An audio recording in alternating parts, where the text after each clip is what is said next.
Money is such a thing that everyone from beggar to billionaire wants to get it. It is not just a piece of paper, but it is an addiction in itself.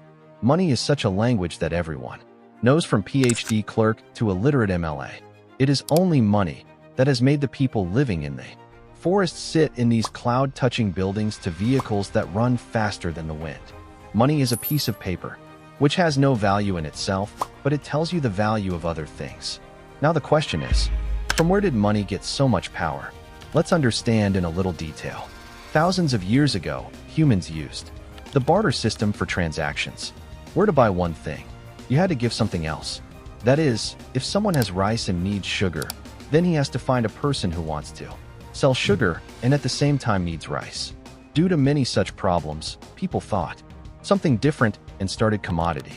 People made money out of everything that was useful to everyone, and people started doing business through cattle, grain, tobacco, and liquor.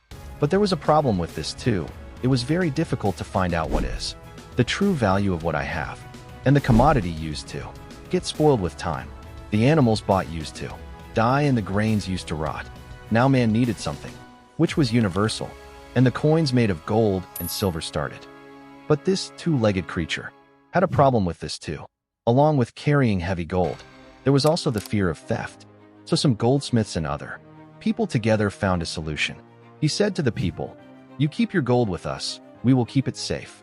In return, that goldsmiths would have given a piece of paper in which it was written, "I have kept this much of your gold," which was called IOU, meaning I owe you, by showing which people could take their gold back anytime.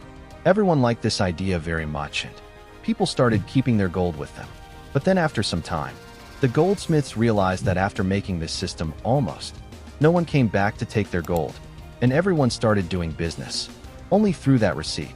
Because everyone was convinced there is a receipt, it means there must be gold too. Now after understanding this, the goldsmiths got greedy. Now the receipt made by their hands had become money. That's why they started making fake receipts. They didn't even have gold with them, but still, they used to make more receipts. This is how the world's biggest legal scam started, which is still going on. That gold safekeeping shop was the world's first bank, and that receipt was the world's first currency, means note. If I ask you how a bank works, then you will say that with the money we deposit in the bank gives loans to others. And by charging some interest on it, the bank earns profit. Simple, right? Now, according to this explanation, the bank operation would be something like this. Like yesterday morning, you went to the bank to deposit $1,000.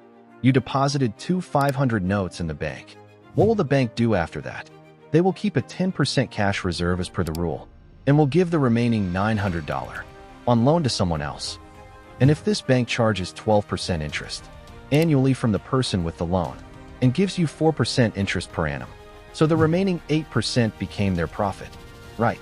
All the commercial banks of the world operate on the same basic principle. But banks don't just make money like that. There is a big game behind it, which most of the people do not know. And that game is this. That bank can easily make your deposit of $1,000 to $10,000 and can do business with it. And how does that happen? Let's understand. Suppose you go to the bank and deposit $1,000. The bank will keep 10% cash reserve as per the rule and will give the remaining $900 on loan to someone. But watch carefully what happened here.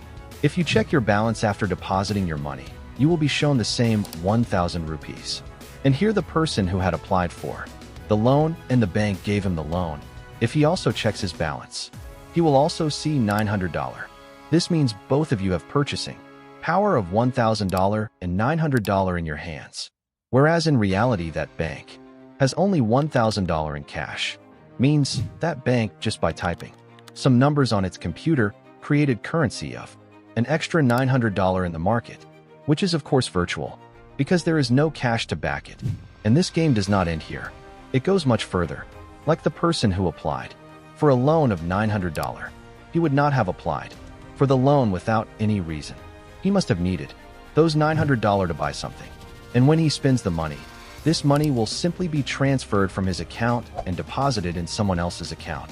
And the bank will again reserve 10% of this $900 and again lend the remaining $810 to someone else. In doing so, a bank simply does business by converting cash deposits of $1,000 into virtual currency up to $10,000. You think your money is safe in the bank, which you can withdraw whenever you want. But this is not true at all. If only 20 to 30% of people go to withdraw money together, then the bank will not be able to return your entire money to you because they don't have all your money. Because of the fractional reserve system, it operates only on probabilities. For example, if you add up the bank balance of all the bank accounts in the world and it is $100, then less than $10 is available in real cash. More than 90% of the rest is just virtual digit, which only you can see on your mobile or computer screen. Boss, this illusion of money has been deliberately made complicated so that the common man cannot understand it easily and remains trapped in this system. People think that currency and money are the same thing, but it is not so. Currency is a medium of exchange, while money itself is a valuable asset. Bundles of 1,000 notes lying in your house will turn into paper overnight if the government rejects them, because it is currency. But the value of the gold coin lying in your house will remain the same as it is, no matter what any government of the world may say. Look, boss, whatever other influencers say to you, that buy gold bonds. Take digital gold, do this, do that, otherwise you will be taxed on this and that. I would say buy real gold too, because some decisions of life are not taken on the basis of tax. Now where do you have 500 to 1,000 crores that you have to worry about 2 to 4% tax? And the truth is that only real goods are useful at the time of the pandemic. You cannot buy a ration for the whole year by showing your gold bond certificate to someone. But with a small amount of gold lying at home, one can manage for the whole year. This paper is only about trust, and the world is stable on trust only. Thanks for watching.